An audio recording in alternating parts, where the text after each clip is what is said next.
गांव का नाम था रामपुर। वहां एक लड़का रहता था, अर्जुन। बचपन से ही वो ईमानदार और मेहनती था। गांव में जब भी किसी को मदद चाहिए होती, अर्जुन सबसे पहले पहुंचता। किसी की फसल खराब हो जाए, किसी के घर में बीमारी हो, अर्जुन हमेशा साथ खड़ा रहता। समय बीता और गांव में ग्राम पंचायत चुनाव आए। लोगों ने कहा, इस बार अर्जुन को खड़ा होना चाहिए, गांव को अच्छे इंसान की जरूरत है। अर्जुन पहले तो डर गया, लेकिन गांव वालों के भरोसे पर चुनाव लड़ने के लिए तैयार हो गया। चुनाव के दिन आए। अर्जुन ने बड़े बड़े वादे नहीं किए।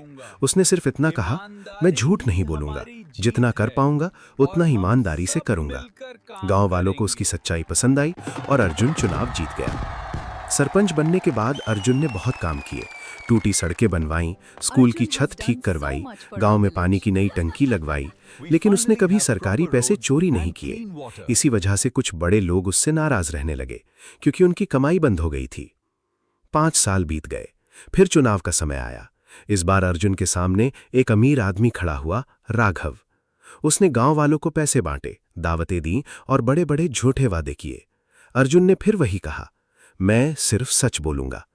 लेकिन इस बार लोग लालच में आ गए। चुनाव हुआ और अर्जुन हार गया। नतीजा सुनकर पूरे गांव में शोर था, लेकिन अर्जुन चुप था। वो धीरे से मुस्कुराया और घर लौटने लगा। तभी एक बूढ़े दादाजी उसके पास आए और बोले, बेटा, चुनाव तू हारा है, लेकिन इंसानियत नहीं। आज तू कुर्सी हार गया, पर लोगों के दिल जीत गया।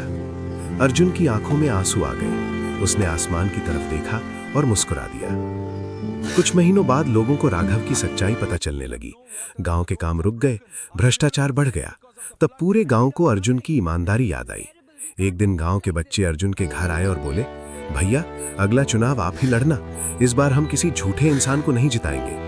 अर्जुन मुस्कुराया।